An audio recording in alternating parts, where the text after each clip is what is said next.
20세기 소년소녀 본격 90년대 언제를 추억팔이 팟캐스트 350회 시작하겠습니다. 자기소개 먼저 하겠습니다. 저는 웃음소리 담당 쇼고요. 네, 민입니다. 네, 사카린입니다. 네, 350회 3명이서 시작하도록 하겠습니다. 네, 많이 더운데. 덥죠. 네, 지난주에 제가 홍대 쪽 갔다가 같은 옷을 입고 있는 외국인들의 무리를 발견했는데 며칠 뒤에 알았죠. 잼버리 친구들이란 거를. 네. 명동에도 그렇게 돌아다녔다고 하더라고요. 그러니까 실제 그 하기 전에 좀 일찍 와서 그렇죠. 한국 서울을 좀 관광한 거죠. 백팩 메고. 하여튼 이게 올라왔을 때는 어떻게 되는지 모르겠지만은 그렇습니다. 그렇다는 거네. 여러분들도 더위에 맞서서 시원하게 지내시길 바라면서 아마 이번 주 다음 주는 추억의 로빈 윌리엄스와 소년소녀 편을 하도록 하겠습니다. 우리가 어렸을 때 만났던 나의 미국인 선생님. 네, 로빈 윌리엄스 형님에 대한 얘기를 할 거니까 그 전에 팟빵 리뷰를 읽도록 하겠습니다. 띨봉님께서 이게 사카린 씨가 얘기했네요. 그 영화 뭔지 모르겠다고 한 게 누워있는 형사 영화는 덴젤 워싱턴 안젤리나 졸리 주연의 본 콜렉터일 듯요라고 하였습니다. 감사합니다. 맞습니다. 맞았어요? 네. 저 이 영화 안 봐가지고 내용을 잘 몰랐는데 그런 내용이었던 걸로. 약간 이렇게 베테랑 형사는 누워있고 신참 여형사에게 저기를 한번 조사해봐 막 이런 식으로 하는. 그 베테랑 형사가 덴젤 워싱턴이라는 거예요? 네네. 하지만 범인은 점점점 알겠습니다. 영화 다 본 느낌이네요. 네. 반전이 있던 영화였다는 거죠? 네, 아니 그냥 알고 봐도 재밌어요. 진짜 짜임새가 나름 괜찮았던 영화로 기억합니다. 알겠습니다. 감사합니다. 홍콩 방황개님께서 혹시 홍콩 학교 관련 궁금한 점 있으시면 연락주세요. 제가 가끔 한국의 교육 사태 관련 할 말이 많답니다라고 했습니다. 감사합니다. 네. 아마도 이분이 이런저런... 한국에 요 근래 좀 많이 많았죠. 예. 그렇죠. 교육 학교 관련 많아가지고 이런 글을 쓰신 게 아닌가. 예. 홍콩에 한번 간다고 하면은 저는 맛집 탐방만 하지 않을까. 근데 저는 이분이 학교 얘기하셔가지고 갑자기 궁금한 게 생겼는데 제가 전에 이제 일 때문에 홍콩 가서 현지인들과 얘기했을 때 그런 얘기를 하셨어요. 그분이 홍콩 사람들은 이제 초등학교 들어가면은 자기네 언어인 광동어도 배우고 본토 언어인 북경어도 배우고 심지어 영어까지 배운다. 네. 물론 우리나라도 초등학교 때 영어 배우긴 하지만은 사실 그거랑 약간 좀 급이 다르지 않을까라는 느낌이 든 거예요. 약간 중요도가 다르겠죠? 다르죠. 네. 그리고 사실은 북경어랑 광동어랑 좀 많이 다르다고 얼마 다른지 모르겠습니다만은. 그래서 현지 홍콩 친구들이 한 번에 광동어 배우고 북경어 배우고 영어 배운다는 거에 스트레스? 난이도? 약간 이런 게 어떠한 느낌일까가 좀 궁금해요. 생각만 했을 때는 굉장히 어려울 것 같아요. 그러니까요. 왜냐면은 그냥 왜 어려울 거라고 생각하냐면 게임을 할 때 자막을 선택하는 거에서 만다린이냐 이거 선택지가 그렇죠. 광동어랑 북경어가 있는데 심심해서 두 개 바꿔봐서 비교해보면은 완전 다르거든요. 완전 다르죠. 그래서 이거 이 정도로 다른 건데 그러니까요. 이거 같은 나라에 이렇게 다른 언어가 두 개 있어도 돼? 그래서 초등학생용 북경어 교과서를 제가 본 적이 있었어요. 근데 보니까 이런 거를 그러니까 내 눈에는 잘 모르니까는 이런 거 어떻게 배우지? 했는데 예. 실제로 저희 친척 언니가 태어난 거는 아르헨티나 10살 정도 돼서 미국에서 자랐거든요. 네네. 그래서 스페인어, 영어 그리고 집에서는 한국어만 쓰는 게 규칙이었어요. 규칙. 그래서 자연스럽게 3개 국어를 해서 그 언니한테 물어봤거든요. 네. 배울 때 어렵지 않았냐? 그랬더니 그 얘기를 하더라고요. 스페인어를 알고 영어를 배우면 어렵지 않다고. 뭔가 겹치는 단어들도 있고 해서 아마 광동어, 북경어는 그런 느낌이 있을 것 같긴 해요. 아예 전혀 다르진 않으니까. 전혀 다르지는 않겠지만은 다른 얼마나 다를지는 사실 감이 안 오는 거죠. 네. 한국어는 비슷한 어족인 게 없잖아요. 그렇죠, 네. 근데 그나마 일본어랑 연결되는 부분이 없진 않기 때문에 그런 점은 어순도 비슷하고 단어 비슷한 게 많아서 그렇죠. 하지만 에스파뇰과 이탈리아 그거를 그 정도로 비슷하진 않죠. 거긴 좀 편하긴 하던데. 네. 알파벳 자체가 같은 걸 쓰니까. 아이스크림 사랑 그거죠. 네. 찌끼야미야 소모스 그거죠. 네. 네, 맞습니다. 네, 여튼. 저는 똑뚜미 여사로 기억합니다. 네. 여튼 감사합니다. 먹을 게 없어님께서 따흐흑 86 여자인데 남자인 민님한테 너무 공감하면서 들었어요. 미팅은 로맨틱 코미디 영화나 남자셋 여자셋에서 보던 일 아니냐는 거랑 2차는 노래방? 친한 사이도 아닌데 너무 부담스러운데 말도 안 돼라는 것까지라고 하셨습니다. 감사합니다. 참. 네. 그죠? 그쵸. 네. 저는 이 방송을 다시 들으면서 느낀 건데, 난 진짜 안 되겠다라고. 오히려 그 방송을 들으면서, 내가 이렇게 찌질한 애였구나라는 생각을 어떻게 하면서. 밥을 먹어? 처음 보는데. 이런 젠장! 근데 뭐 저도 미팅을 많이 안 했어요. 그때 오셨던 승조 형님이 많이 하신 것 같고. 인싸. 네. 저는 많이 한 사람은 전혀 아니었던 거라 가지고, 네. 그렇습니다. 저도 미팅은 5번도 안 돼요. 소개팅은 많았지만. 아니, 그리고 가서 또 튀는 타입도 아니었던 거죠. 인기가 많거나 그런 타입도 아니었기 때문에 뭐 그렇습니다. 네. 딱히 좋은 기억은 없었던 걸로. 여튼 감사합니다. 귓가의 맴도도님께서 전 고3 때 소개팅 제의 받은 적 있었으나 거절한 적 있어요. 한창 입시에 매달릴 때였는데 공부 핑계대고 싹 거절한 적 있고 그로부터 9년 후 집에서 28살 나이에 맞선 제의 받았으나 비혼인지라 거절. 그 뒤에도 친척 언니가 선 제안 받았으나 내가 성질 부려서 거절. 그 뒤로 없더라고요. 전 누굴 만날 자격 없고 만나기도 싫은 사람이라 그게 생각나네요. 참고로 전 비혼입니다. 라고 왔습니다. 감사합니다. 네. 근데 비혼도 연애는 할 수 있는 거잖아요. 선은 아니어도 뭐. 재밌잖아요. 일단 뭐 저는 뭐 그거는 뭐 그러니까 이성이랑 밥 먹고 뭐 이런 게 만사 귀찮을 수도 있어. 이해는 해. 우리 주변에도 있잖아. 그런 맞습니다. 사람들. 우리 주변에 많습니다. 많잖아. 예, 맞습니다. 알겠습니다. 파다다당님께서 오랜만에 댓글 남겨봅니다. 생각나는 거 쓰려고 하면 자꾸 까먹어서 옛날 금성 세탁기는 세탁조와 탈수조 이렇게 통이 2개가 달려서 빨래 다 하면 탈수조에 옮겨서 돌리고 그랬죠. 그리고 언급하신 대로 탈수기만 따로도 있었는데 지금도 그렇지만 짤순이라는 대명사로 불렸습니다. 또 대학 때 미팅, 과팅 이런 건 그들만의 리그였던지라 아싸까지는 아니었지만 이게 금치어가 들어갔나 봐요. 삐리리에 가까운 저는 더 이상 할 말이 쿨럭이라고 하셨습니다. 감사합니다. 네. 아마도 별 단어 아닐 텐데 이거를 금치고로 그러니까, 들은 것 같아요. 네. 이곡이 금치고 알고리즘 조금 이상하다. 그러니까요. 네. 그러니까 이 글을 보고 이제 파다다당님께서 이렇게 막 쓰면 안 되는 표현을 쓰셨다 이렇게 생각 안 하셨으면 좋겠습니다. 이 부분이 금치어로 보여요? 폭탄으로 나오는데? 아 그래요? 네, 저는 왜 나오죠? 신기하네. 우리는 뭐야? 또 금치고로 나오는데. 제가 뭔가 인증하고 로그인한 상태인가 봐요. 아이폰 14 프로 맥스만 지금 차별하는 거야? 그게 아니라 민 씨가 여기 로그인이 됐는데 성인 인증 같은 19세를 거를 받은 해서 거고 그런 거 우리는 아닐까요? 로그인이 안 된 상태라서 나 처음 알았어. 나 한 번도 로그인 한 적이 없거든요. 저도 팟빵에 로그인 안 하거든요. 이렇게까지 팟빵을 사용하면서 로그인 한 번 안 했다고? 비양심적인 인간들 같으니라고. 한 번인가 했다. 댓글 다는. 너무한 거 아니야? 팟빵 회사에서도 싫어하겠다. 아니 저는요. 얘기하고도 약간 멋쩍은. 아니 저는요. 업로드 하잖아요, 내가. PC로 할 때 하겠지. 내가 업로드를 하잖아요. 아니 왜냐면 아이폰 형님 말고 얘는 좀 문제가 있죠. 예. 아니 아이폰 쓰니까 팟캐스트 어플로 듣지 팟빵으로 일부러 들어가서 들을 일은 없잖아. 여튼, 근데 전 지금 처음 알았어요. 아, 예. 네, 그러니까는 로그인하고 성인증을 받으면은 금치어가 사라진다라는 사실은 오늘 처음 알았네요. 그럴 수 있죠. 하여튼 이분은 파다다당님은 폭탄에 가까운 라는 걸로. 네. 뭐 이게 뭐 나쁜 뜻은 아니라는 거죠. 네. 네. 충격이네요. 잠시 좀 충격을 좀 가라앉히고 커피 한 모금 마시겠습니다. 네, 감사합니다. 폭풍 같은 남자님께서 사회생활을 하면서 나이라는 건 나보다 형이냐 동생이냐가 중요한 거죠. 나보다 형인지 동생인지가 정해지면 정확한 나이는 크게 의미가 없으니까.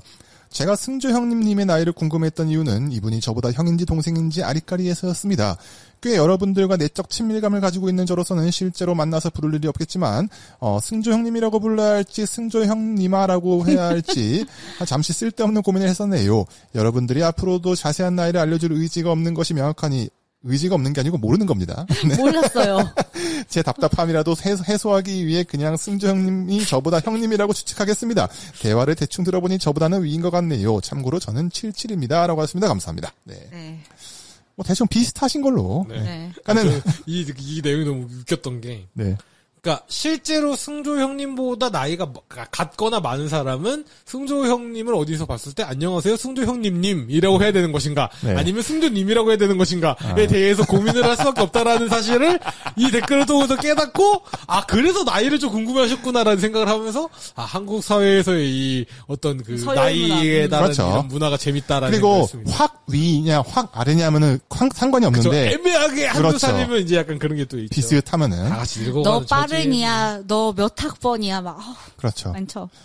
저는 갑자기 생각났는데 제가 훈련소 때 전우를 지금도 연락하고 지내고 있어요. 훈련소 옆자리였던 사람인데 제가 81년 6월생인데 81년 2월생인 거예요. 네. 그러니까는 태어난 걸로 치면 저보다 4개월 4개월밖에 차이 안 나는데 저는 그 사람을 형이라고 부르거든요. 빠른이라서요? 네네. 학교를 먼저 들어갔으니까. 근데 사실은 군대에서 만난 건데 빠른이 사실은 별로 상관없죠. 상관이 네. 없는데 그럼에도 불구하고 저는 그 사람을 형님이라고 하고 그 사람은 자기를 지칭할 때 형이 형아가 형이 밥 사줄게 약간 이런 식으로 하거든요. 저도 똑같은 사람이 있어요. 지금 네. 연락은 안 하는데 저도 같이 알동기 한 명이 있는데 그 형이에요. 근데 형인데 87년 2월생인가 1월생이었어요. 네, 똑같은 사람이 딱 있네요. 그러니까. 저도 그때 똑같이 훈련소 동기인데 같은 부대 와고 같은 소대였는데도 형으로 불렀었어요. 근데 저는 그거에 대해서 전혀 거부감이 저도 없어요. 생각해요. 저도 네. 거부 없었어요. 근데 저희 집에도 그런 경우가 있거든요. 저희 고모가 음력으로 정월이니까 양력으로 한 2월 정도 되겠죠? 양력 2월 생일이고 5월에 태어난 친척 동생이 있어요. 3개월 차이잖아요. 근데 빠른이라 학교를 먼저 가서 누나 하면서 쫓아다닌 거예요. 그래서 지금도 3개월 차인데 한 번 누나는 지금 둘이 환갑이 되는데도 누나예요. 그건 뭐. 그냥 둘 사이에만 그냥 그 익스큐즈가 되면은 네. 네, 저는 되게 편합니다. 그래서 저도요. 형님하고 잘 지냅니다.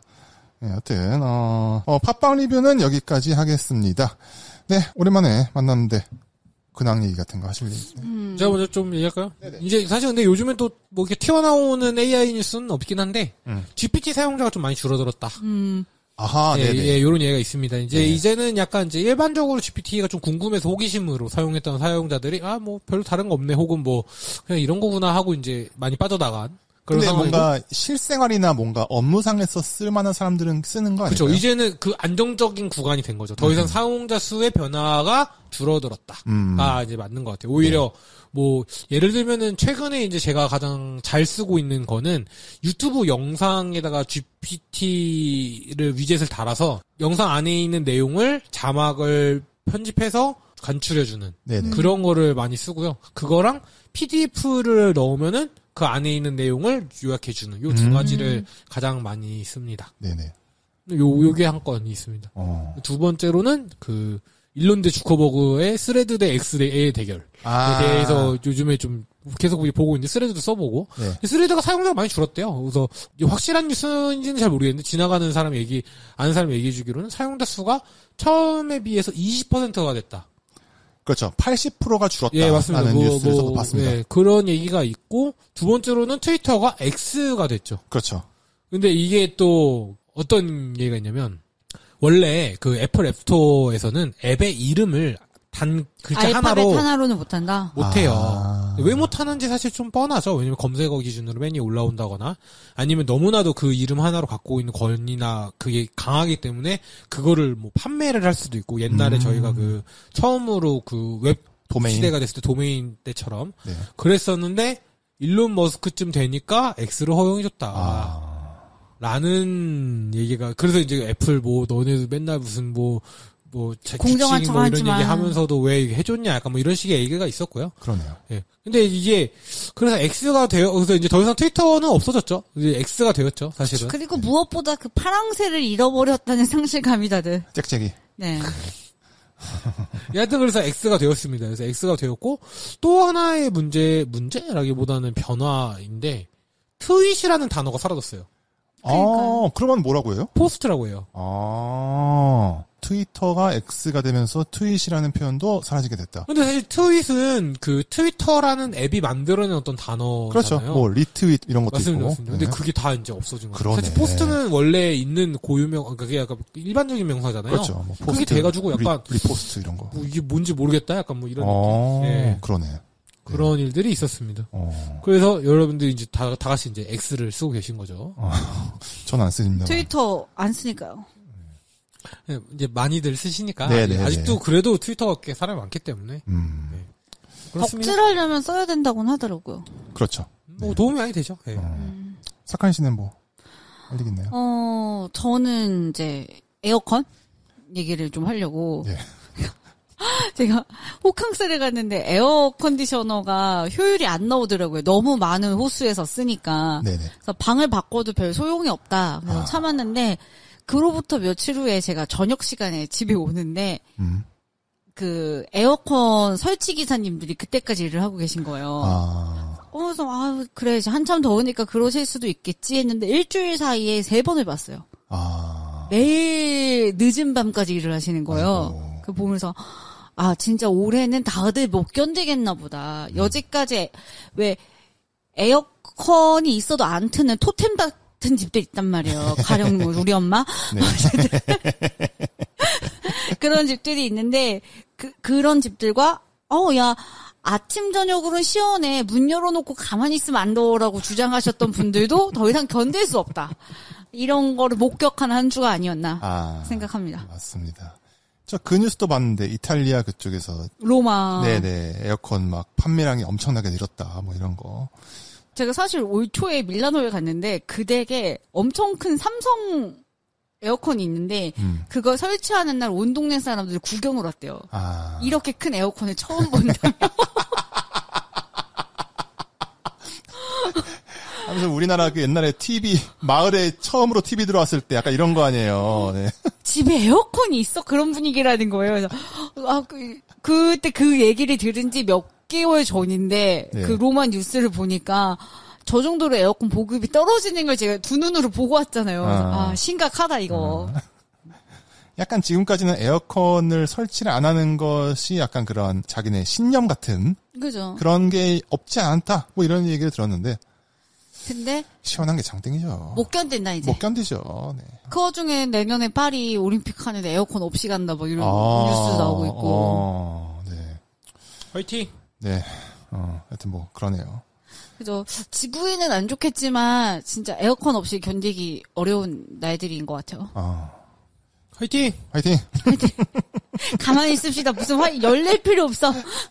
그리고 저 갑자기 생각이 났는데요. 제가 지난주쯤에 강남에 그 미용실을 갔다가 잘 잘라주시는 디자이너분이 출근을 안 하신 거예요. 그래가지고 낙동강 오리알이 된 거죠. 그래서 뭐 할까 하다가 그 바로 앞에 파이브 가이즈 버거가 보이는 거죠. 그래서 저거를 한번 먹어보고 싶다. 그래서 갔죠. 근데 이제 요즘에는 저는 이제 그런 맛집 이런 데를 잘 안 가니까 테이블링 예약을 안 해보셨군요. 네, 그냥 줄 서서 하는 것이 아니더라고요. 보니까 네, 앱으로 이렇게 앞에 있는 기기를 띡띡띡 내 연락처 하면은 이제 카톡으로 오는 건데 카톡이 딱 오니까 이제 내 앞에 몇 팀이 기다리고 있나가 숫자가 뜨더라고요. 네.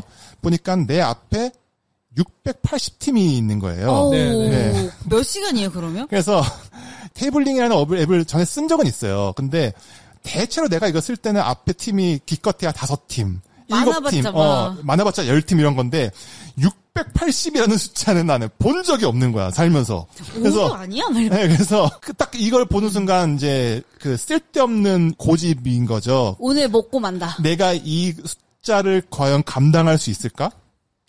이 숫자는 시간으로 치면은 몇 분일까가 이제 호기심이 생긴 거죠. 그죠. 예를 들어 한 명당 3분 뭐 이렇게 계산. 그러니까 그래서 일단은 기다려보자.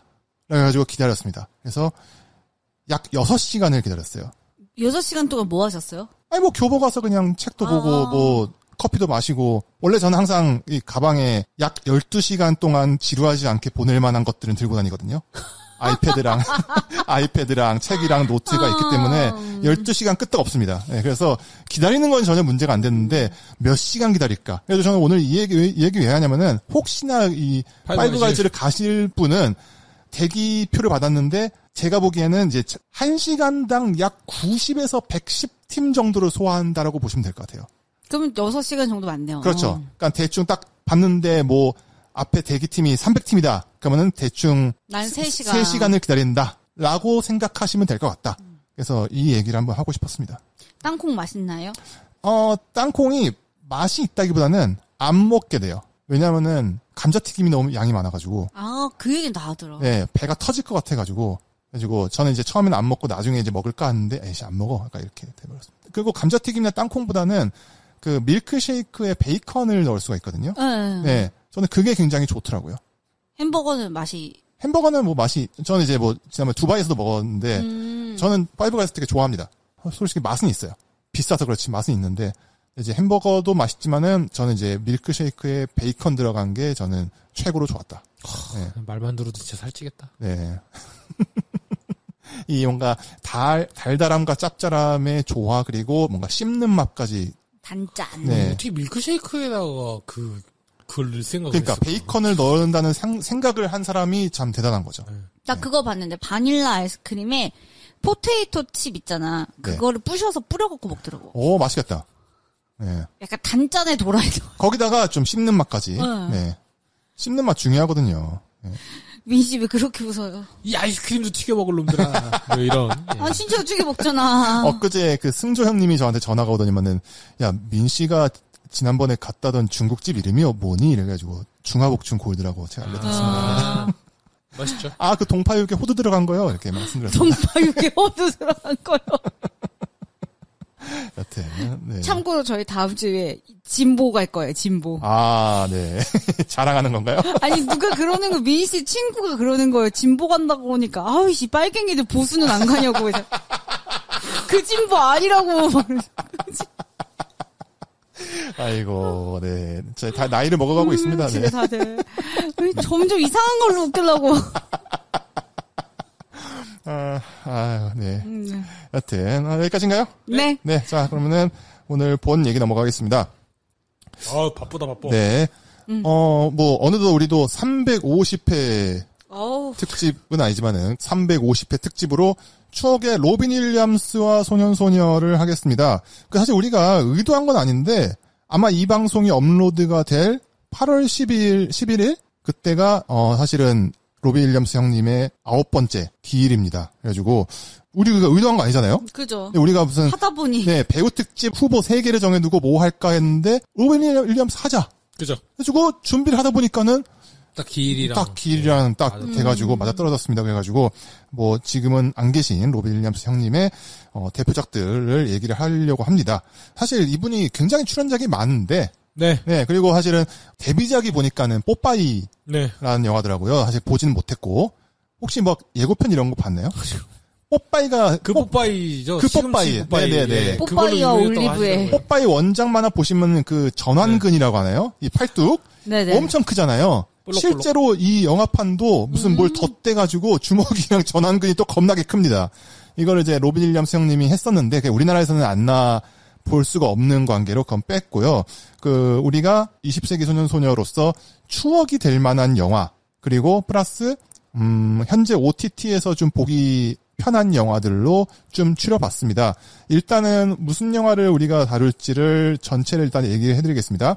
1987년도에 굿모닝 베트남, 89년도에 죽은 시인의 사회, 91년도에 후크, 92년도에 토이즈 그리고 알라딘, 93년도 미세스 다워파이어, 95년도 주만지, 96년도에 잭, 97년도에 플로버와 굿윌 헌팅, 그리고 1999년도에 마지막 영화 바이센테니얼 맨 이렇게 11편의 영화를 다룰 예정이고 이 오늘 다룰 영화들을 어디서 볼 수 있는 건지 어느 OTT에서 볼 수 있는 건지는 이제 영화 얘기를 하고 나서 제가 하나하나 말씀드릴 거니까는 혹시나 들으시고 보시든지 보시고 들으시든지 하시면은 재미가 배가 되지 않을까 싶습니다.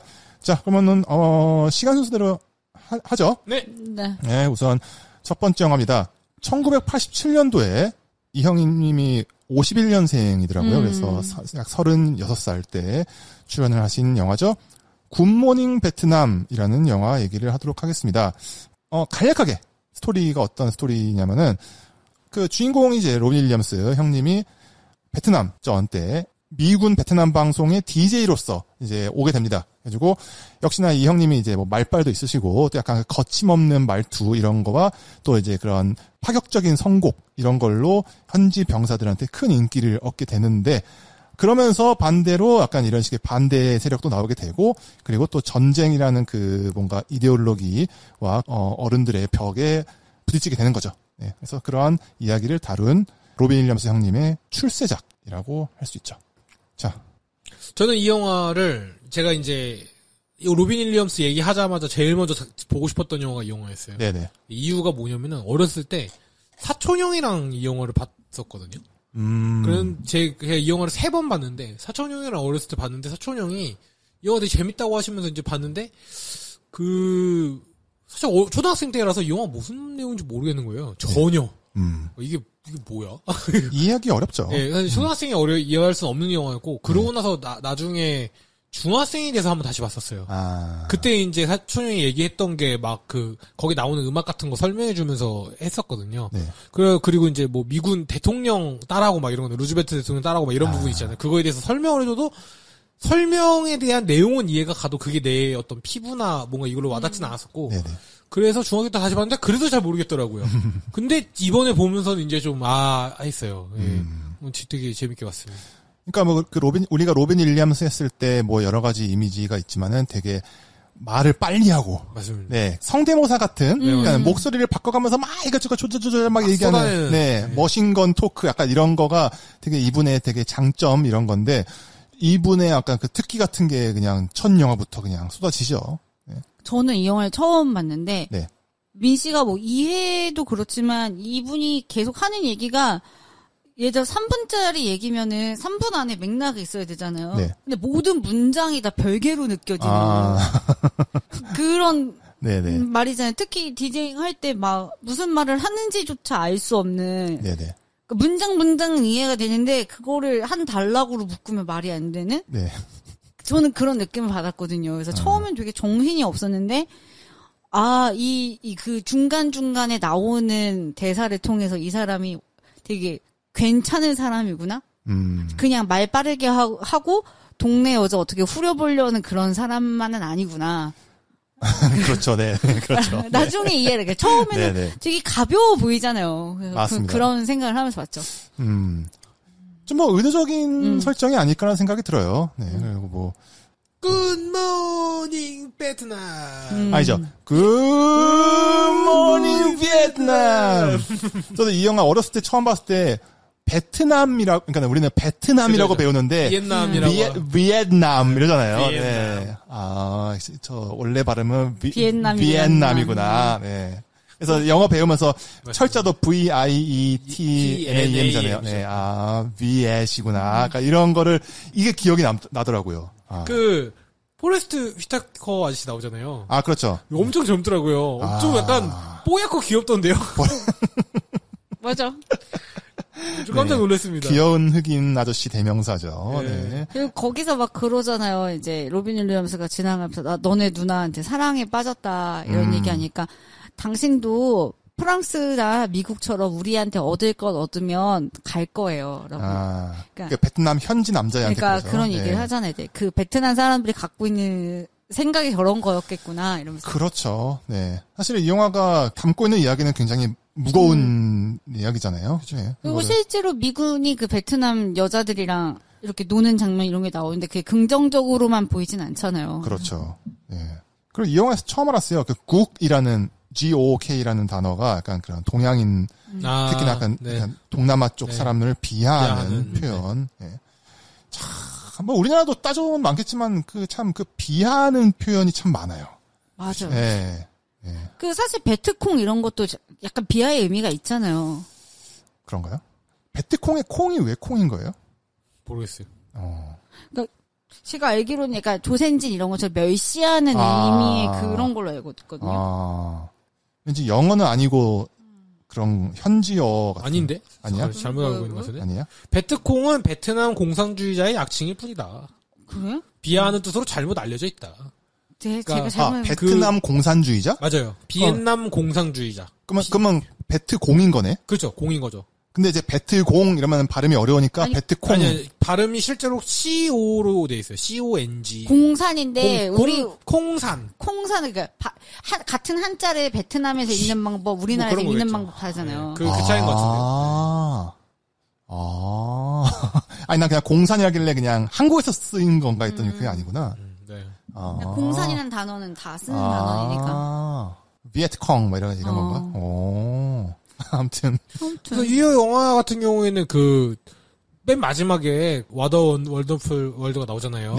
위안 스트롱 노래가. 네네. 그 부분에서 약간 기분이 이상해지더라고요. 그렇죠. 노래 가사는 이제 어떤 세상에 대한 뭔가 좋은 점에 대한 얘기하지만 실제로는 막 배트공을 찾기 위해서 막 역설적인 표현 방식인 중간에 거죠. 그 락앤롤 안 튼다 그랬는데 락앤롤 계속 틀고. 네네. 근데 그거 저번에도 얘기했지만 이 영화 보면서 저는 민혜경의 그 서기 2000년이 오면이라는 노래가 생각이 난 거예요. 그러니까 그 당시의 노래인데 야 그래도 한 몇십 년 흐르면 인류가 진보해서 전쟁 같은 거 안 하고 잘 살지 않겠니?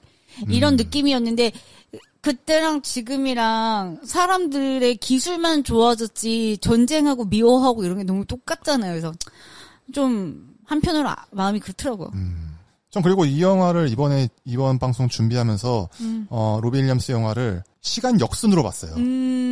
바이센테니얼맨을 가장 먼저 보고 이 영화를 가장 마지막에 마치 그 브래드 피트가 젊어지는 그 영화 있잖아요. 벤버 시가고. 네? 벤버 시가고. 벤버 시가고가 뭐예요? 벤자민 버튼의 시간을 거꾸로. 아, 네. 벤버 시가고. 네. 네.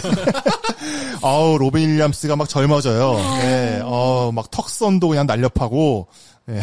뛰어다니고. 네, 뛰어다니고 되게 멋있더라고요. 네. 그러니까는 내가 지금까지 어렸을 때 갖고 있던 일반적인 로빈 윌리엄스의 모습은 좀 푸근하고. 아, 그쵸. 네. 팔뚝에 털도 많고. 뭐 털은 젊을 때도 많았지만은. 네.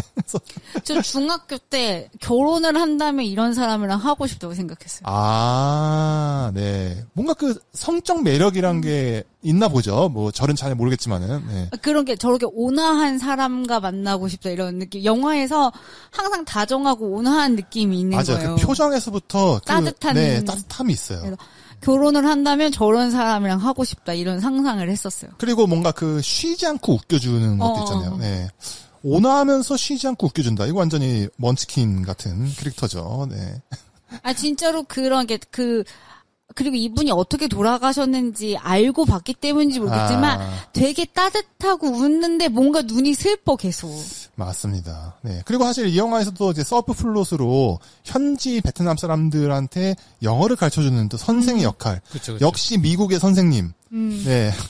나는 미국에 4박 5일 동안 관광으로 가본 적밖에 없지만은 나에게 선생님이 계시다면은 로빈 윌리엄스예요. 그리고 이분은 나오는 영화 중에 어린이가 안 나오는 영화가 거의 없어. 그래서 제가 나중에 얘기하려고 했지만은 보통 로빈 윌리엄스는 딱 두 가지 노선이에요. 선생님이냐 아니면 아이의 마음을 가지고 있는 어른이냐.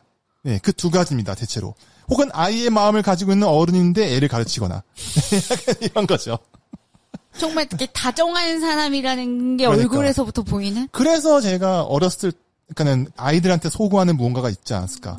혹은 나한테 소구했던 무언가가 있지 않았을까라는 생각이 들어요.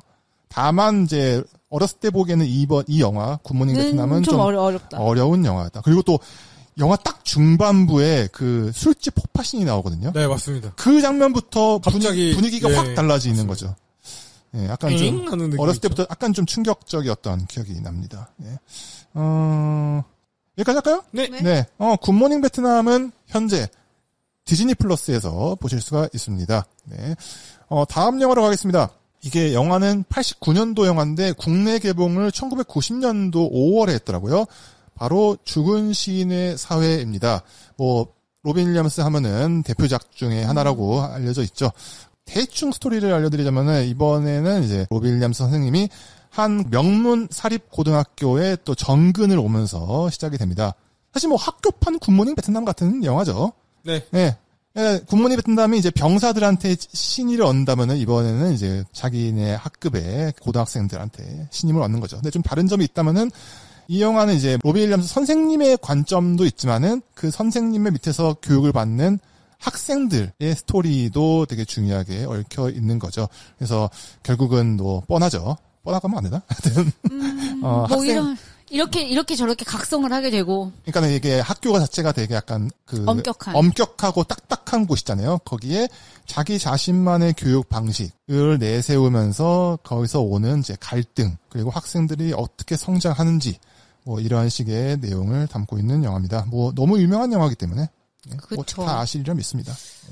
이 얘기하면서 이거 좀 우스갯소리인데 카르페 디엠을 타투로 새기게 된 사람이 많죠. 이 영화를 통해서.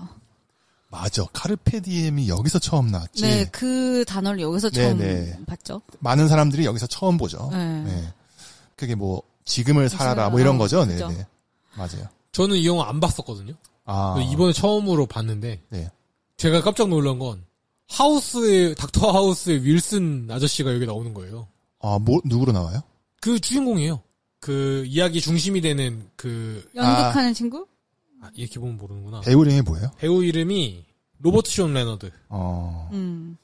에다노크가 나오는 거로 더 유명하지 않나요? 아니, 에다노크는 원래 유명하니까 그냥 그랬는데, 네네. 에다노크가 참 젊고 이쁘다라는 생각했지만, 그거보다 이 아저씨가 원래, 저는 그 닥터 하우스에서만 봤었거든요. 근데, 이 사람이 이 사람이야? 이 사람이 무슨 역할, 뭐로 나온 거예요? 이 사람이. 죽은 시인의 사람에서. 제가 이 주인공 이름을, 닐 페리. 무슨. 닐 페리 여기라고 써있는데? 닐 페리? 닐 페리가 연극하는 애 맞잖아. 맞아요. 연극하는 애 맞아요. 네네네. 맞아요. 저 실은 이 영화를 네. 어렸을 때 봤을 때 학생들이 얼굴이 다 똑같이 생긴 거예요. 똑같은 옷을 입고 있기 때문에. 네네. 구분이 안 가. 나 그만 안 하려고 그랬는데. 구분이 안 갔어. 아니야, 나는 잘생긴 애, 모자 쓰네, 뭐 이런 식으로. 잘생긴 애, 모자 쓰네, 귀죽이, 담배 피는 애, 담배 안 피는 애. 그러니까 물론 그 중에는 좀 못생긴 애도 있어. 근데 대체로 조금 잘생겼거나 조금 못생겼거나 비슷하게 다 잘생겼어. 그래가지고 구분이 안 갔어. 네, 그 기억이 나요. 요즘에 이런저런 선생님 일이 뉴스에 나오니까 이 영화가 좀 다르게 보이는 거예요. 네. 그리고 맞아요. 심지어 거기 있는 학교의 선생님과 학부모가 그 교사를 싫어하잖아요. 그렇죠. 그럼에도 불구하고 이렇게 애들이 달달을 외우게 하는 교육을 시킬 수는 없어. 라는 그 의지를 가진 사람으로 나오잖아요. 그리고 이 로빈 선생님이 영문학 선생으로 오잖아요. 그리고 심지어 그 학교 출신이고. 그렇죠, 네. 그리고 이제 뭐 시 관련 책에 그 서문을 다 찢어버리라고 하고, 네. 시라는 거를 이런 식으로 뭔가 해석하고 학문으로서 배우는 거는 의미가 없다. 찢어버리라고 하고. 그런 것이 이 학교의 전통적인 교육 방침을 고수해온 기존 선생들이라든지 학부모한테는 이제 반발을 얻게 되는 거죠. 이 비슷한 옛날 기사를 봤던 게 생각나는 게 어떤 선생님이 이제 미술 교사로 부임했는데 아이들한테 정해진 종이와 정해진 도구로 그림을 그릴 필요는 없다는 거를 가르쳐주고 싶어서 운동장에서 물 뿌리개로 그림 그리는 수업을 했대요. 그래서 전화가 왔는데 이러면 애들한테 수행평가 점수를 어떻게 주십니까? 결과물이 없는데. 라는 전화를 받고 자기가 되게 교육 과정에서 한계를 많이 느꼈다 이런 인터뷰를 본 적이 있거든요. 한국의 키팅이네요. 네. 그러니까 저도 아까도 말씀해 주셨는데 요즘에 너무 그런 학교 관련된 뉴스들이 너무 많이 나오다 보니까 옛날에 이 영화를 봤을 때는 뭔가 맞아, 선생은 이래야 돼. 약간 희망적인 그런 느낌이 있다면 이번에는 약간 그 비현실적인? 그러니까 더 멀어진 느낌이 네네. 저런 일은 일어날 수가 없어. 같은 느낌으로 약간 영화와 나 사이에 하나의 얇은 벽 같은 게 생겼다는 느낌이 들더라고요. 되게 안타까운 일이죠. 반대로 제가 중학교 때 이 영화를 봤을 때는 저 정도면 진짜 신사적인 학교인데라는 생각이 드는 거예요. 그러니까 우리는 선생님이 기분 나쁘면 뺨도 때리고 뭐 당국 슛대라도 때리고 했는데 거기는 정해진 그 체벌 도구로 교장실에서 둘이 되게 점잖게 맞잖아요. 크리켓 방망이로 때리죠. 네. 근데 그게 되게 신사적으로 느껴지는 거예요. 그 체벌이. 근데 걔네들이 크리켓을 하니까는 크리켓 방망이인 거지. 그게 당구였으면 당구. 그렇지. 야구였으면 야구 방망이로 때리고 그런 내가 거지. 내가 얘기하는 게 도구의 문제가 아니라 감정을 실어서 막 때리는 게 아니라 저 정도면 되게 학생을 존중하면서 신사적으로 대한다는 느낌을 받았어. 신사적인 체벌이라니 형용 모순이군요. 그리고 미국 학교가 나오는 모든 영화에 해당되는 건데 교장들이 자기네 재학하고 있는 학생들 이름을 다 알아요. 그게 난 신기해. 어떻게 다 알지? 견인 교육이라서 그래요. 근데 그거 제가 보니까 교장은 가르치는 대신에 그런 행정적인 업무, 학부모 상담 이런 거를 다 담당한다고 하더라고요. 여튼 그게 되게 신기했어요. 그래가지고 이제 면담 같은 것도 다 교장이랑 하고 이 영화도 때리는 것도 교장이 때리고 그리고 나는 이 청년들이 비행이라고 하는 게 동굴에 모여서 담배 피면서 시 읽는다는 게 너무 건전한 거야 내가 봤을 때는. 시대가 옛날이라 그런 거예요. 생각할 수 있는 나쁜 짓의 규모가 뭐 마약하고 이런 것도 없고 너무 귀엽잖아. 아니 뭐 스마트폰도 없고 뭐 어쩌겠어. 너무 정말 저 정도 귀엽다. 시 읽어야지. 일탈이죠, 일탈. 네. 그러니까 일탈인데 모여서 뭐 나쁜 짓 하는 게 아니라 시를 읽는다는 게 귀엽다 이렇게 느껴졌습니다. 근데 그마저도 이제 학교에서는 하면 안 된다 뭐 이런 식의 좀 깝깝한 거죠. 그죠. 네. 그리고 아까 말했던 그 닐 아버지의 반대에도 불구하고 연극을 하려는 학생으로 나오잖아요. 그게 약간 이 영화의 스토리를 끌고 나가는 중심 인물 중에 한 명인데 그 아이의 아버지로 나오는 아저씨가 되게 낯이 익은 거예요. 맞아. 저 누구지? 찾아봤었는데. 로보캅 1에 나오는 나쁜 놈 악당 두목이에요. 그 아저씨가. 저는 보자마자 저 새끼 나쁜 새끼다. 나는 로보캅 때문에 이 영화 스포당했어. 그리고 자식을 사랑하지만 잘못된 방법으로 사랑하고 있는 거지. 네. 그러니까 영화 처음에 이게 학교에 그 기숙사 들어오면서 아버지가 잠깐 등장하잖아요. 딱 봤을 때부터 이 사람 인상이 안 좋아. 그리고 거기서 얘기하잖아요. 너 교회 활동 너무 많이 해. 너 공부할 시기인데 학교 신문 편집하지 마. 그랬더니 아버지 그래도 남들 앞에서 대들지 마라. 그렇게 하잖아요. 그러니까. 네, 역시나 나쁜 놈이었어요. 네, 그래서. 그렇잖아요. 자식의 얘기를 그래 왜 연극이 하고 싶니 물어본 게 아니라 너 내일 너는 군사학교로 전학 갈 거야. 그렇죠. 그리고 그 자식이 연극을 한다고 해서 자식한테 얘기도 안 하고 오잖아요. 연극하는 거 보러 오잖아요. 난 그래서 보러 왔을 때 그래서 약간 아버지가 마음을 열었나 보다. 나는 몰랐지만 얘한테 재능이 있나 봐. 이럴 줄 알았지. 그렇게 될 줄 알았는데 너 다음 주부터 군사학교 간다. 내가 어렸을 때 이 영화 봤을 때 다 까먹었던 거야, 스토리를. 그래서. 그리고 저는 개인적으로 좋아했던 캐릭터는 찰리예요. 찰리가 어떤 캐릭터였죠? 그 여자애들이 데리고 동굴에 오는데 이 아이의 죽음에는 이 부축인 선생님이 있습니다라고 사인을 하면 너네 학교 퇴학 안 시켜주겠다고 했는데 걔는 끝까지 거기에 서명을 안 해요. 그렇죠. 찰리 자리만 서명이 비어져 있어요. 그리고 퇴학당하고. 네. 그러니까 되게 까불까불 가벼워도 어떻게 보면 가장 의리가 있었던 애는 찰리였던 거죠. 속 깊은 친구였다. 네. 그런 게 좋았습니다. 그런 거죠. 그리고 사실 이 영화의 명장면 하면은 그 마지막에 이제 책상에 올라가는 캡틴. 네, 씬이 있잖아요. 네, 그거 보면서 거기서 이제 로빈 윌리엄스 형님이 그런 얘기하죠. 서 있는 곳이 바뀌면은 보이는 게 달라진다는 거죠. 라고 수업을 했었는데. 네네. 그 송곳이라는 드라마 보면은 이제 안내상 씨도 똑같은 얘기를 하잖아요. 서 있는 곳이 바뀌면은 풍경도 달라진다. 네, 거기서 이제 나오는데 주인공 같은 친구가 형이 너무 천재여가지고 치이고 소심하고 뭐 발표하라 그러면은 나는 아무것도 아니야 하고 싶지 않아 했는데 마지막에 제일 먼저 저 강요 받아가지고 사인한 거예요. 선생님 죄송합니다. 라는 말을 제일 먼저 하거든요. 그렇죠. 그것도 되게 좋았습니다. 네. 근데 저는 사실 좋긴 좋았는데 한편으로는 너무 낯간지러운 부분도 있었습니다. 있지. 이제는 그러니까 이게 이 영화가 안 좋다라는 얘기가 아니라 내가 나이를 먹었구나. 아니 그게 바로 시대의 흐름이라니까요. 네. 그 당시에는 그런 비장한 느낌이 자연스러운 감정이었을 것 같아요. 그리고요 학생과 선생의 관계가 이렇고 선생이 학생한테 약간 이런 식의 뭔가 긍정적인 에너지를 주고 아까 이런 것이 지금 봐서는 좀 비현실적인 느낌이 되어버렸다는 생각이 든 거예요. 뭐가 달라졌는지 그래서 모르겠어요. 한국에서 한참 그런 거 만들어졌잖아요. 행복은 성적순이 아니잖아요. 그래 가끔 하늘을 보자. 그게 이 영화와 연관이 있다는 건가요? 저는 약간 아류라고 생각해요. 시기가 반대 아니에요? 맞나? 아니야, 이 영화는 90년대 초일 거야. 그래요? 이게 80년대면은. 그래서 약간 경쟁에 지친 고등학생들 막 이렇게 자살하고 성적에 치이고 이런 거. 그렇죠. 이 영화도 뭐 자살도 하고 뭐, 네.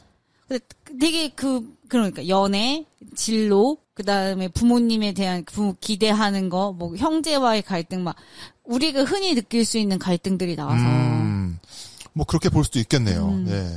둘 다 89년 영화. 그래요? 죽은 시인의 사회도 89년 영화. 행복은 성적순이 아닌 사회도 89년 영화. 근데 뭐 이 영화를 얘기하는 건 아니지만은 그 많은 우리가 어렸을 때 봤던 그런 할리우드 영화들이 좀 이후에 한국 영화한테 크게 영향을 미친 거는 좀 있었다는 느낌은 들어요. 네. 뭐 어쩌면은 이 영화도 우리가 모르는 어떤 다른 한국 영화에 영향을 끼쳤을 게 분명하다. 저는 생각합니다. 그리고 이 선생님은 그만두었지만 다른 선생님이 또 어린이들을 데리고 키팅 선생님이 하던 수업을 하잖아요. 걷게 시키는 거. 그래서 한입 보면서 그러니까 한 사람을 그만뒀어도 이런 경향은 계속 누가 물려받고 사회가 조금씩 나아지겠구나라는 그런 뉘앙스를 줘서 전 나름 희망적인 영화였던 그러니까 그런데 요즘에 한국에서 나오는 그런 뉴스들을 보면은 나와 이 영화와의 거리를 점점 멀어지게 만든 그쵸? 느껴진다. 약간 이런 느낌이 저는 민 씨가 얘기한 거랑 조금 다르지만은 그래도 일맥상통하는 부분이 있다고 생각해요. 네, 그래서 좋은 영화였지만은 좀 멀게 느껴졌다. 네. 네, 좀 그렇습니다. 유독 약간 좀 그런 느낌이 들었어요. 그러니까 네. 재밌고 감동적이긴 한데 이게 무슨 느낌인지 모르겠네요.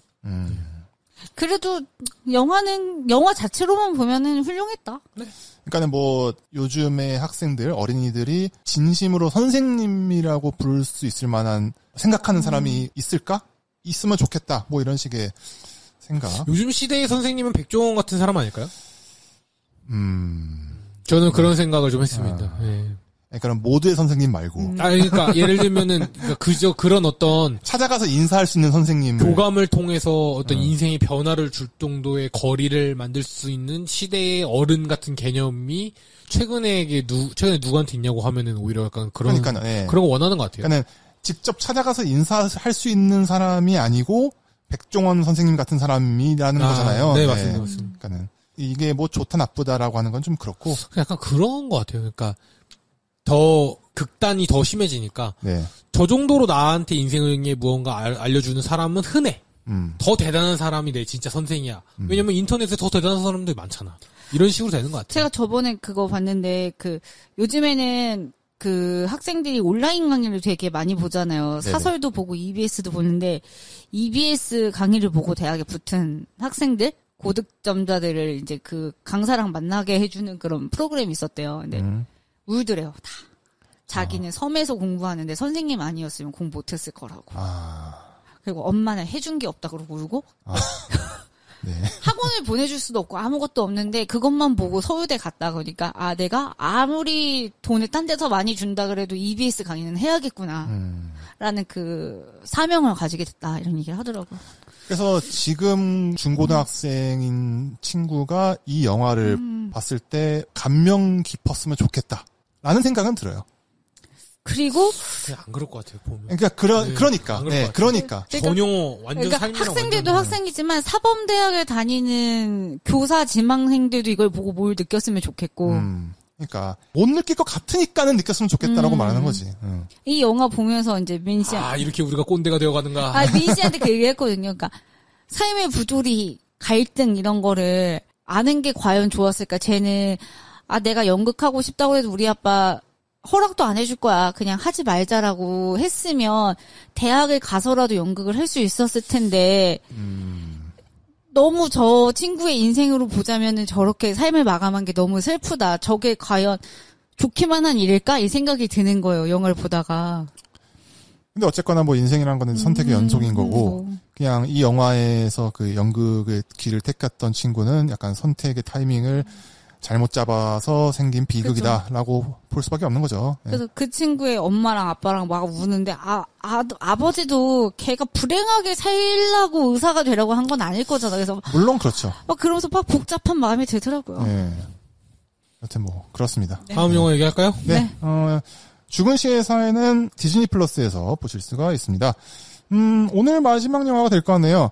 1991년 영화인데 이거는 개봉을 92년도 6월에 했네요. 스티븐 스필버그 감독 영화죠. 후크입니다.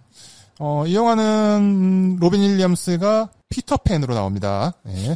어른이 된 피터팬. 현실 세계에 넘어와서 자신이 피터팬이었다는 사실도 잊은 채 꼰대 어른이 되어버린 피터팬 역할로 로빈 윌리엄스가 나오죠. 그래서 어떠한 일로 다시 또 네버랜드에 가서 후크 선장과 대결을 하게 되는, 후크 선장도 이겨야 되고 자신의 아들 딸들도 구해야 되는 뭐 이러한 뭐 가족 영화로서 했습니다. 참고로 저는 이 영화를 태어나서 가장 처음으로 극장 가서 본 로빈 윌리엄스 영화였어요. 극장에서 본 기억이 납니다. 몇 살 때였어요? 이게 92년도니까 저 초등학교 한 4년, 5학년? 5학년쯤 됐네. 네네. 그럼 그때쯤이면 되게 재밌었겠다. 재밌게 봤던 기억이 나요. 네. 그리고 다시 보니까는 뭐 재미가 없는 건 아닌데 사실 주인공이 어른인 거잖아요. 어른이 보면은 좋은 영화인 건 맞지만은 보여지는 방식은 되게 어린이 타겟이란 느낌이 들어가지고 조금 뭔가 불일치하다는 느낌이 들었어요. 저는 생각보다 길다라는 생각을 하면서 봤어요. 영화가 2시간 20분이더라고요.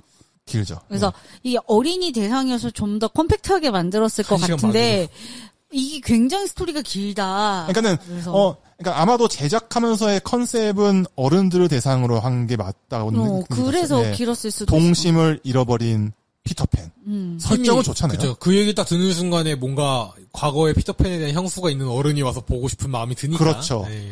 근데 가가지고 막 로빈 윌리엄스가 애새끼들이랑 같이 막 놀고 막 그러잖아요. 네네. 그게 너무 어색해요. 솔직히 어색한 느낌이 있어요. 어린이 영화 같은 느낌이. 네, 맞아요. 저는 근데 이거랑 영화. 바이센테 디에르멘이랑 굉장히 막 겹치는 부분이 많은 거예요. 그 시계라든지 뭐 이런 상징들이. 그래서 그런 표현 좋았어요. 후크 선장이 시계를 무서워하잖아요. 그렇죠. 시계를 무서워해서 시계가 가는 소리를 들으면 기겁을 하는데 그게 어른의 마음이라고 생각했거든요. 그렇죠. 그 시간의 흐름을 되게 세월을. 네. 근데 애들은 왜 이렇게 시간이 안 갈까? 그렇죠. 라는 생각을 애들은 하고 살고 어른들은 그런 생각을 하지 않을까 이런 그런 비유들이 되게 재밌었다. 그렇죠. 저는 되게 영화가 좀 긴 것도 단점이고 좀 중간에 표현 방식이 너무 어린이 영화스러운 부분도 단점이긴 하지만은 영화가 담고 있는 테마 자체는 저는 굉장히 좋다고 저는 생각했어요. 네, 그래서 우리 모두 어렸을 때는 다 어린이였지 않느냐. 그리고 그때의 순수했던 감성을 다 잊고 살고 있지 않냐라는 물음을 주는 되게 알기 쉬운 영화였죠. 그리고 마지막에 그런 얘기예요. 사는 게 모험이었어. 그렇죠. 네. 그런 얘기하고 웬디가 할머니가 됐다는 설정이 저한테 제일 많이 와닿았어요. 맞네. 그쵸. 네네네. 원래 피터팬이랑 웬디가 친구고. 약간 동갑 같은 느낌이었잖아요, 원작에서는. 근데 올 때마다 웬디는 늙고 피터팬은 늙지 않는데 그게 어떻게 보면 재앙이잖아요. 그렇죠. 네. 뭐 그런 점에서도 약간 바이센테니얼맨과 좀 연결되는 부분도 없지 않아 있네. 그 면이 자꾸 비춰지더라고요. 그러니까 로빈 윌리엄스 형님이 약간 어린이의 마음을 품고 있는 어른 이런 거에 최적화되었다는 느낌이 드는 거예요. 그래서 이 영화도 전반부랑 후반부가 약간 체형이 달라요. 네네. 물론 이제 분장 같은 걸로 해줄지 모르겠는데 후반부에 약간 그 본인이 각성을 하고 하늘도 날 수 있게 되고 그 다음부터는 약간 몸도 되게 날렵해지고 턱선도 되게 생기고 젊어진 것 같은. 그렇죠. 네. 그 계속 심지어 동심을 잃었다는 그거를 잘 보여주기 위해서 아빠의 직업을 매정한 인수합병 전문가. 맞아. 그렇죠. 솔직히 오히려 그 전반부가 좀 안 어울려. 기업 사냥꾼. 네, 안 어울려. 로빈 윌리엄스는 기업 사냥하면 안 돼. 이게 얼마짜리 계약인 줄 알아? 그리고 그런 데는 안 어울려. 마치 그 해운대에 나오는 박중훈 같은 느낌이었어요. 안 어울려. 역시 로빈 형아는 귀여운 맛이 그렇죠. 박중훈은 뭐 해야 돼? 갑자기 궁금해서. 박중훈 약간 내 깡패 같은 연인. 그렇지. 오케이. 아니면은 뇌물 먹는 투캅스 이런 거잖아. 네, 그런 거 할렐루야 뭐 약간 할렐루야. 이런. 네. 그걸 보는데 내가 엄청 큰 핸드폰을 목숨처럼 가지고 다니잖아요. 그렇죠. 네. 그리고 약간 미국 영화의 상징 같은 거예요. 자식의 연극이나 경기를 일하느라 못 보러 간 아빠와 그걸 보고 실망하는 자녀. 그렇지. 이게 약간 클리셰거든. 네. 우리 아빠가 내가 안타 치는 거를 꼭 봐야 되는데. 네. 근데 이제 로빈 윌리엄스는 자기 부화시켜가지고 캠코더로 찍어오라고 하고 그러잖아요. 네. 너 지금 경기에 집중 안 하고 뭐 하고 있는 거야? 아빠가 오지 않았어. 뭐 이런 거요? 네. 계속 관중에서 쳐다보고 있고. 아빠가 왔나, 이렇게 막 쳐다보고. 네. 안절부절 못하고. 라이어에서도 나오고 이런 설정이. 맞네. 네. 기억이 좋네. 막 그런 식으로 얘기하잖아. 그래서 너네 아버지는 무슨 일을 하시니? 판사님 앞에서 거짓말하는 일이요. 내가 라이어고. 네. 그런 식의 어린이들이 약간 비뚤어지게 되는 역할, 그렇죠. 요소를 아버지가 갖고 있었다. 이런 식의 표현들이 많죠. 그러니까는 왜 로빈 윌리엄스 형한테 어린이랑 잘 어울리는 역할 이런 이미지가 붙었는지는 모르겠는데 되게 잘 붙는다는 느낌이 들어요. 처음에 유명하게 된 영화도 뽀빠이니까요. 그것도 어린이 네. 사실은. 원래 커리어를 코미디언 이런 것부터 했던 하시고 성우도 하시고. 네네. 이거를 저 대학 가기 전에 TV로 봤거든요. 아, 후크를? 네, 근데 네네. 이거를 보는데 그 물감 같은 거를 뒤집어 쓴 어린이들이 나오는 장면이 있어요. 아, 네, 나오죠. 근데 그거를 우리 할머니가 그걸 보더니 제가 그때 무슨 잭슨 폴락 책 같은 걸 보고 있었거든요. 네. 그 보더니 그거에 나오는 애들처럼 물감을 뒤집어 썼다고 했더니 야, 이 손녀딸이 미대 간다더니 할머니가 미대생이 됐다고. 그 얘기를 요만한 브라운관 TV 보면서 가족들이 그 얘기를 막 농담처럼 하면서 그 화면을 봤던 생각이 나요. 와, 한국 할머니의 입에서 잭슨 폴락이라는 이름이 나오는 것도 되게 좀 그러네요. 네. 아니, 잭슨 폴락이란 말 안 하셨는데 네가 맨날 보는 그림에 나오는 그거 같다. 야, 약간 그거 뭐 이런 나야. 느낌이 뭐 있죠. 이런 식으로 하신 거예요. 그래서 그 장면이 그러니까 무슨 작품처럼 생겼다 이런 식으로 얘기를 해서 했더니 야, 손녀딸이 미래 가니까 할머니도 미래. 근데 이 영화는 저는 뭐 이런 부분보다 CG가 의외로 좀 괜찮았고요. 좀 약간 귀여운 맛으로 보는 게 있었고 특히 웬디가 줄리아 로버츠잖아요. 웬디가 아니라 팅커베리. 팅커베리. 그래가지고 그게 너무 귀여웠어요. 그러니까는 이 귀엽다. 그러니까는 되게 뭐랄까요, 실제 크기의 줄리아 로버츠는 별로 안 귀여운데 맞습니다. 이게 작아지니까 귀여워지는 좀, 마법이죠. 좀 웃겼어요. 그래서 네. 보면서 이 팅커벨이 줄리아 로버츠였어? 그 커져서 그러잖아요. 커졌다 작아지면서 네버랜드에서는 너를 계속 사랑할 거야. 이게 약간 팅커벨도 로빈 윌리엄스를 피터팬을 좋아한다는 설정인 거죠. 네. 원작에서도 항상 그래서 웬디를 질투하는 걸로. 원래 책인 그 피터팬을 쓰신 분이 네. 이 피터팬으로 인한 그 저작권 수익이 어디로 가는지 아세요? 이 얘기 아세요? 어디로 가요? 아니, 몰라요? 이거 되게 유명한 얘기인데. 어디로 가요? 피터팬을 쓰신 분이 어린이를 위해서 이런 내용을 만드신 거잖아요. 그래서 이제 이 책의 저작의 비용을 어린이 병원에 기증하는 식으로 했어요. 근데 이게 그 저작권법이 50년인가 사후되면은 넘어가잖아요. 그쵸. 그냥 공공재로. 네. 근데 영국에서 그 사람의 이름으로 된 법을 제정해서 이건 영원 불멸하게 그 병원으로 이어지게끔 법을 만들었다. 아름다운 얘기다. 네, 그래가지고 그거를 바로 통과가 돼가지고 지금도 그 어린이 심장병원인가 아마 그럴 거예요. 그게 1800년대 세워진 병원인데 되게 오래된 병원이라고 하더라고요. 네, 그래서 그 기사의 맨 마지막에 지금도 피터팬은 어린이들의 생명을 구하고 있다. 그 저는 마지막에 피터팬 너무 감동적이네. 딸이 막 그런단 말이에요. 했더니 아빠 후크 이렇게 해서 뭐해? 쟤 다 엄마가 없어서 그런 거야. 불쌍한 사람이야. 이게 다 외로워서 그래. 우리 복수 보고 그만둡시다. 이게 다 외로워서 그런 거라고 이게. 그러니까 그 불쌍한 사람이다라는 거를 뒷받침하는 것 중에 하나가 실은 대머리였다라는 맞아요. 것도 굉장히 어린이 영화스러운 설정인 거죠. 근데 그랬는데 거기서 딱 했으면 아유, 명예롭게 눈물 나올 끝나는데 그 순간에도 어떻게 교활하게 피터팬을 계속 공격하잖아요. 그렇죠. 그리고 결국에 그렇게 무서워하는 악어에 깔려서 죽게 되는데 그렇죠. 그 과정에서 어린이 한 명을 죽이잖아요, 또. 루피오. 네. 그거 보면서 진짜 너무 싫다, 후크. 막 이렇게 돼. 약간 동양인스러운 그 꼬마죠. 네. 네네. 되게 그 물이랑 안 섞이는 느낌이었어요. 그러니까는 그때만 해도 뭔가 그 미국 영화의 어린이들 사이에 동양인이 껴있는 게 약간 좀 튄다고 해야 할까? 이때부터 약간 느낌이 있었던 거 아니에요? 아니 약간 이제 이게 앞으로 영화가 뒤로 가면 갈수록 점점 더 뭐 예를 들면은 다양성이 좀 더 나오더라고요, 확실히. 네. 아니, 그 더 웃겼던 건 뭐냐면 나머지 애들은 항상 하하깔깔인데 걔만 진지해, 루피오는. 그렇지. 저는 뭐 영화 얘기 더 하실 거 있어요?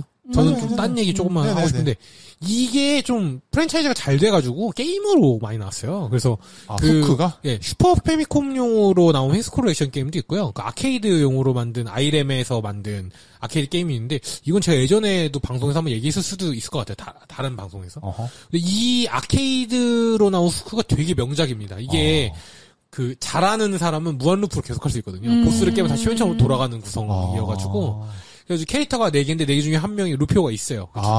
루피오도 있고 후크도 있고 뭐 그렇게 해가지고 막 필살기 같은 거에서 이제 그 피터팬이 날아다닐 수 있는 그런 형태로 표현되거든요. 그리고 굉장히 그 미국 스타일의 어떤 그 아트를 풍을 갖고 있는 난이도도 괜찮고 재밌었습니다. 반대로는 그 슈퍼 페미콤용에서는 중간중간마다 팅커벨이 나타나서 만화를 충전해줘요. 그래서 만화. 네, 그래서 피터팬이 날아다닐 수 있습니다. 그래서 날아다니면서 막 이렇게 스테이지를 깨는 그런. 만화를 충전해야만 날 수 있는 거예요? 맞습니다. 그런 식으로 표현되는. 좀 그게 다 재밌었어요, 당시에. 예. 이것도 딴 얘기인데, 제가 아는 언니들이 최초의 뮤지컬로 피터팬을 많이 기억하더라고요. 네네. 당시에 윤복희 네, 선생님이 맞아. 이거 그 노래도 남아있죠. 피터팬을 하셨대요. 그러니까 체구도 작고 이렇게 나는 기구 같은 거에 타기 적합하셨던 거예요. 근데 무슨 대학로의 파랑새 극장인가? 아무튼 어린이 전용 극장 있대요. 네. 그래서 거기서 봤던 피터팬을 잊지 못하고 이제 40대, 50대가 됐는데 아직도 뮤지컬 덕후로 사는. 그러니까 뮤지컬에 입문하게 해준 작품으로 기억하더라고요. 사실 이 후크란 영화도 어렸을 때 그 피터팬이라는 작품을 어떻게든 접한 사람이 어른이 되어가지고 보면은 더 좋은 영화라는 느낌이 들었어요. 그죠. 그림자 꿰매주는 것부터 해서. 그렇죠. 원작에 나오는 설정 다 나오잖아요. 네. 그리고 악어도 나오고, 물론 그 악어가 그냥 인형 악어. 박제. 네, 박제된 악어지만은. 네. 앞만 봐도 박제는 아니야. 인형이야, 인형. 여튼, 이런 영화였습니다. 그, 후크는 현재 티빙과 왓챠에서 보실 수가 있습니다. 자, 오늘 뭐 영화 3개밖에 못했는데, 다음 주에는 이어서 얘기를 하도록 하니까는, 아직도 로빈 윌리엄스 형님 영화를 안 보신 분들은 한번 예습으로 보시고 한번 들으시면 좋을 것 같습니다. 다음 주에 로빈 윌리엄스 특집 이어나가도록 하겠습니다. 끝!